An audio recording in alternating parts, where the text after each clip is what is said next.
Muy buenos días. Se abre la audiencia en vista pública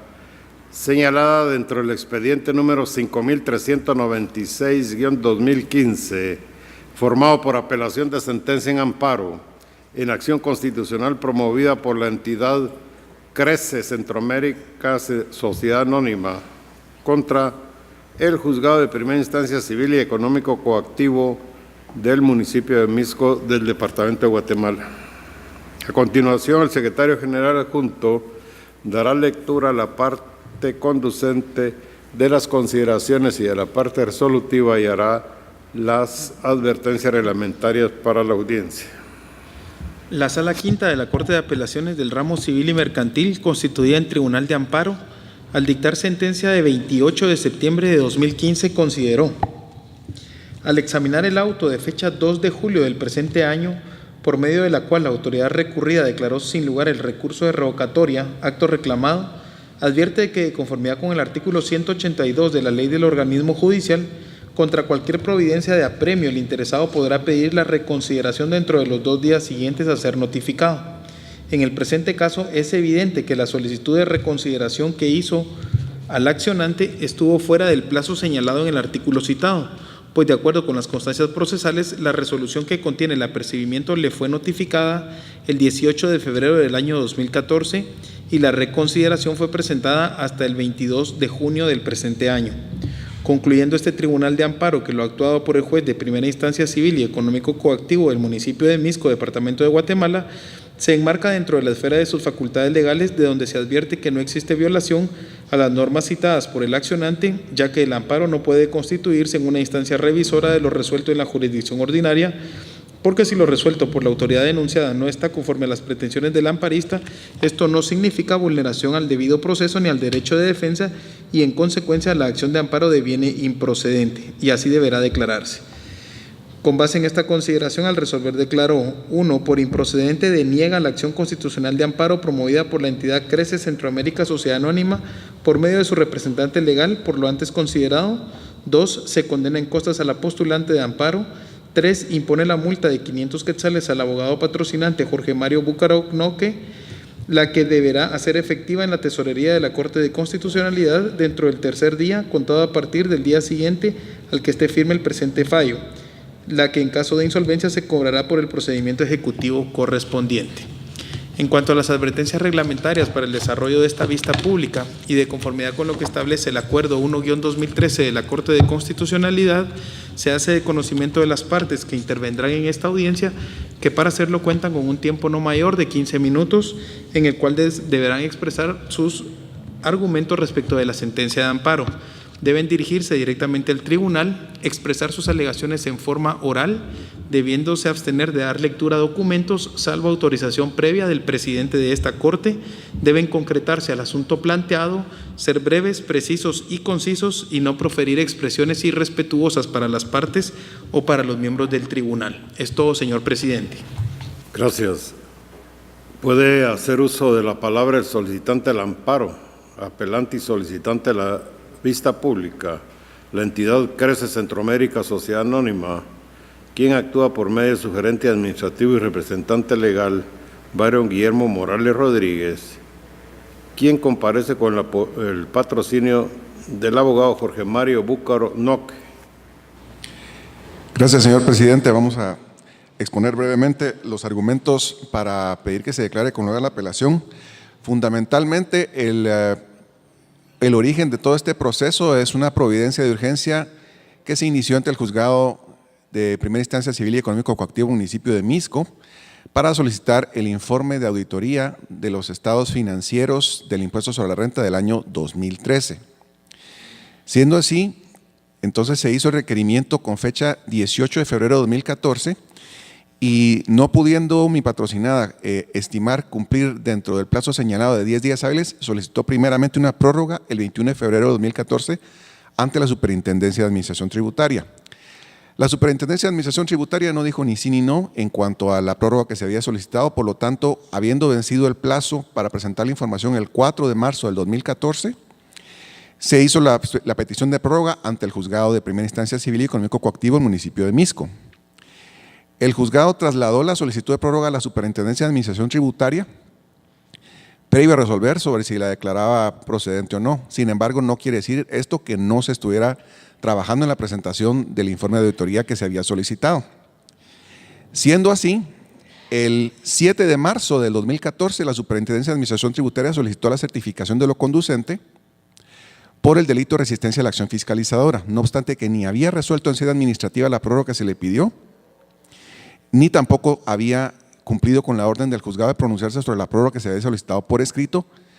para dar un plazo prudencial para presentar el informe de estados financieros, dado que esto ya es un acto de un tercero que no es Cresce Centroamérica, sino que es un profesional independiente que es un auditor. Entonces, el 12 de marzo finalmente se cumple y se presenta el informe de estados financieros ante la Superintendencia de Administración Tributaria y el 14 de marzo se giran las instrucciones internamente para que la Superintendencia de Administración Tributaria dé por cumplido el requerimiento, y esto se generó mediante el informe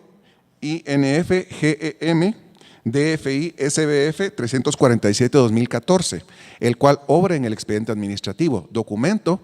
que el juzgado de primera instancia civil y económico coactivo nunca tuvo a la vista. Siendo así, entonces, la solicitud de prórroga que se había presentado por Cresce Centroamérica desde el 4 de marzo del 2014 por estimar que no tenía tiempo y que cumplió el 12 de marzo del 2014, a la SAT se le notifica hasta mayo del 2014, y habiendo presentado ya esto en mayo de 2014, la Superintendencia de Administración Tributaria se manifiesta desfavorablemente a la prórroga, no obstante que internamente ya tenía el expediente en su poder con el informe de auditoría y que tampoco se le hizo saber al juzgador. Siendo así las cosas, entonces la Superintendencia de Administración Tributaria solicitó la certificación de lo conducente por el delito de resistencia a la acción fiscalizadora, a lo cual el juzgado de primera instancia civil y económico coactivo inexplicablemente accedió, pero por una situación que se le ocultó información de parte de la Superintendencia de Administración Tributaria, porque el informe al que me referí no obraba en el expediente judicial, sin embargo sí obraba en el expediente administrativo, y eso nosotros pedimos copia certificada administrativamente, y al plantear la reconsideración de apremio y posteriormente el recurso revocatorio, adjuntamos copia certificada al expediente para hacer constar que ese informe existía y dejaba manifiestamente en evidencia que la resistencia a la acción fiscalizadora nunca se había configurado como tal, no había delito. Es aquí entonces donde ya entramos nosotros a una situación donde en el plano constitucional ya es la discusión que amerita entrar a la segunda instancia, porque al nosotros plantear la revocatoria de decreto como también el amparo, hicimos mención a jurisprudencia donde se han abarcado dos aspectos cruciales de todo este proceso. Primeramente, la naturaleza de las providencias de urgencia, y segundo, los elementos de la resistencia a la acción fiscalizadora. Ambas figuras han sido desarrolladas jurisprudencialmente por la Corte de Constitucionalidad, y más allá de la jurisprudencia ya han sido analizadas suficientemente con amplitud por la Corte y se han constituido en doctrina legal. Sin embargo, tanto el juzgado de primera instancia civil y económico coactivo del municipio de Mixco como la Sala Quinta de la Corte de Apelaciones de lo civil constituida en Tribunal del Amparo, ignoraron por completo la doctrina legal, violando así el artículo 43 de la Ley de Amparo, Exhibición Personal y de Constitucionalidad y el artículo 2 de la Ley del Organismo Judicial. En este sentido, yo me permito solo enumerarle al señor presidente, si me lo permite, los expedientes que se han constituido en doctrina legal referentes a las providencias de urgencia. Entonces, aquí tenemos los expedientes 2283-2013, 3793-2008, 4477-2008 y 1155-2005. El criterio jurisprudencial que se ha sentado en esta doctrina legal es que las providencias de urgencia, al ser resueltas, no constituyen, no tienen, sus resoluciones no tienen carácter definitivo, siendo resoluciones que para prevenir un daño mayor por el periculum in mora, son revisables una vez que las circunstancias cambien. En el presente caso, Cresce Centroamérica ya había hecho el cumplimiento del informe de auditoría ante la SAT, pero a nosotros evidenciar dentro del proceso que la SAT no había informado al juzgado de primera instancia que ese informe oraba en su poder y que se le ocultó. Entonces el juzgado tomó una decisión sin todos los elementos de hecho a su disposición, porque de parte de la Superintendencia de Administración Tributaria eso se le había ocultado. Y aquí no estoy haciendo yo ninguna situación que no estoy enumerando ninguna situación que no sea cierta. Eso no estaba en el expediente y aún así se animaron a pedir la resistencia a la acción fiscalizadora.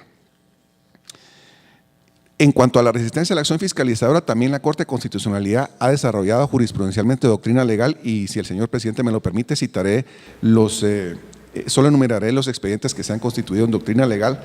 respecto a la resistencia a la acción fiscalizadora, siendo los expedientes 5413-2013, 5351-2013 y 3151-2014. En cuanto a la resistencia a la acción fiscalizadora, los elementos que la Corte de Constitucionalidad ha considerado para que se configure el delito es que el contribuyente definitivamente, al ser requerido, se oponga a entregar la documentación que se le requiere. Nosotros, cuando hicimos la petición de prórroga ante la SAT y ante el juzgado, no estábamos negándonos a cumplir con lo ordenado en ningún momento. Y aún así, en violación a la doctrina legal, se nos certificó lo conducente. Entonces, esta es una situación que nosotros, por certeza jurídica, sí le tenemos que pedir a la Corte de Constitucionalidad necesariamente que intervenga, porque nosotros, al invocar doctrina legal, estamos suponiendo que bajo un supuesto de certeza jurídica, los criterios y los fallos de la Corte se van a respetar y no hacer el ridículo prácticamente cuando llegamos al tribunal a invocar doctrina legal y a tener la sorpresa de estas resoluciones que hacen ver como que las acciones intentadas son frívolas e improcedentes y que nos condenan en costas y en multa. Hay criterios jurisprudenciales que respaldan esta acción que la hacen totalmente procedente.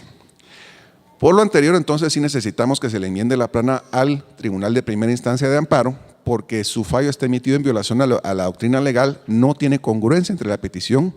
y el fallo.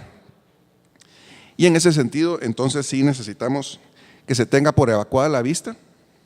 que se revoque la sentencia de avenida en grado, que se deje sin efecto la condena en costas y la multa a mi persona como abogado patrocinante, y al resolver la Corte declare con lugar la apelación planteada por Crece Centroamérica en contra de la sentencia de la Sala Quinta de la Corte de Apelaciones del Ramo Civil y Mercantil. Muchas gracias, señor presidente. Como tercero interesado en el amparo, comparece la Superintendencia de Administración Tributaria por medio de su mandatario especial judicial con representación abogado Gerardo Alberto Hurtado Flores. Muchas gracias, señor presidente. Honorables magistrados, muy buenos días, estimado colega y distinguida colega que representa al Ministerio Público, muy buenos días. La Superintendencia de Administración Tributaria desea destacar en el presente caso que todo se origina por la negativa infundada de la entidad contribuyente que hoy por hoy se siente agraviada de presentar la documentación que ya tenía en su poder o que obligadamente debía tener en su poder por razón de que era la documentación que respaldaba los datos presentados en la declaración del impuesto sobre la renta correspondiente al periodo de imposición del año 2012, del 1 de enero al 31 de diciembre de 2012. En consecuencia, el argumento cuando se presenta solicitando la prórroga para presentar la documentación es totalmente insustanciable en virtud de que esa documentación desde un momento se supone que la tenía en su poder, era simplemente de presentarla inmediatamente para ser confrontada con los datos aportados en la respectiva declaración. Sin embargo, no fue así. Hubo una negativa, una resistencia manifiesta a la presentación de la documentación y como consecuencia ante esa situación no le quedó más recurso a la Superintendencia de Administración Tributaria que acudir a un tribunal judicial solicitando la providencia de urgencia por la cual se compeliera a la contribuyente que estaba manteniendo una actitud negativa a que presentara la documentación que era obligado a presentar para respaldar la información declarada bajo juramento en su oportunidad. Posteriormente se da el caso de que el juez conocedor de la providencia de urgencia fija un plazo sobradamente amplio de 10 días para que presentaran documentación que desde un principio la tenían en su poder. Y no obstante eso, presentan una solicitud de prórroga y la presentan precisamente al día siguiente en que ha vencido el plazo fijado por el juez para la entrega de la documentación. O sea, era una solicitud totalmente extemporánea. Pero no obstante eso, la improcedencia de la prórroga estaba sobrevenida del hecho de que no existe en el Código Tributario ni en ninguna disposición legal una norma que faculte al juez a otorgar prórrogas de este tipo. En consecuencia, estos son los antecedentes que motivan la conclusión de que ante la negativa de presentar en tiempo la documentación solicitada, se requirió al juez la certificación de lo conducente en contra del representante legal de la entidad contribuyente para que se le iniciara proceso penal por resistencia a la acción fiscalizadora. Esta situación simplemente constituye una denuncia que hace el juez de lo civil ante un tribunal penal para que, si el tribunal penal lo estima pertinente y considera que se dan todos los elementos que tipifican la figura delictiva denunciada, se pueda continuar con el proceso penal. No significa necesariamente que en forma automática vaya a haber un proceso y que consecuentemente vaya a haber una condena por un determinado delito. Por otro lado, debo mencionar, y lo hemos hecho referencia en el memorial que oportunamente se presentó al evacuar la audiencia conferida, que lo que se pretende a través del presente amparo es que esta honorable Corte se constituya en una instancia revisora, porque el acto reclamado consiste precisamente en el rechazo a la solicitud de que se dejara sin lugar la certificación de lo conducente contra los implicados. En consecuencia, señores magistrados, la Superintendencia de Administración Tributaria se permite ratificar lo expuesto en el memorial que ya obra en autos y se permite manifestar que es improcedente el amparo promovido por la entidad contribuyente que en este caso ha planteado amparo, y como consecuencia debe declararse sin lugar la apelación y confirmarse la sentencia que declaró sin lugar el amparo interpuesto. Muchas gracias. Por el Ministerio Público interviene la Fiscalía de Asuntos Constitucionales, Amparos y Exhibición Personal por medio de su agente fiscal, la abogada Maritza Yesenia Castillo López.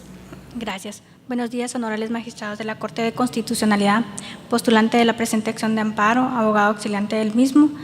abogado de la Superintendencia de Administración Tributaria y demás público presente. El Ministerio Público comparte el criterio sustentado en la sentencia de primer grado con fecha 28 de septiembre del año 2015, emitida por la Sala Quinta de la Corte de Apelaciones del Ramo Civil y Mercantil constituida en Tribunal de Amparo, en el cual declara sin lugar el amparo promovido por el hoy apelante en contra de la resolución emitida por el juzgado primero de primera instancia del Ramo Civil y Mercantil. Del análisis de las actuaciones se establece que el amparo no puede constituirse como un medio de revisión de lo actuado por los tribunales de jurisdicción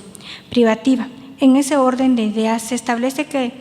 la actuación de la autoridad recurrida se encuentra enmarcada dentro de la ley, tal como lo establece el artículo 599 del Código Procesal Civil y Mercantil, al declarar sin lugar el recurso de revocatoria, toda vez que el mismo deviene, como lo han mencionado mis antecesores, de un recurso de reconsideración interpuesto de conformidad con el artículo 182 de la Ley del Organismo Judicial de forma extemporánea. En ese orden de ideas se puede establecer que si lo resuelto no se encuentra de conformidad con las pretensiones del hoy amparista, no quiere decir que exista vulneración a derecho constitucional, por lo que el amparo no puede constituirse como una instancia revisora de los tribunales, toda vez que a estos tribunales le corresponde administrar la justicia de conformidad con el artículo 203 y 204 de la Constitución Política de la República de Guatemala. En ese orden de ideas, esta representación, con todo respeto, solicita que el recurso de apelación interpuesto sea declarado sin lugar y en consecuencia se confirme la sentencia de primer grado, emitiendo las demás declaraciones que en derecho corresponden de conformidad con la ley en materia. Gracias. Se ha por concluida la presente audiencia.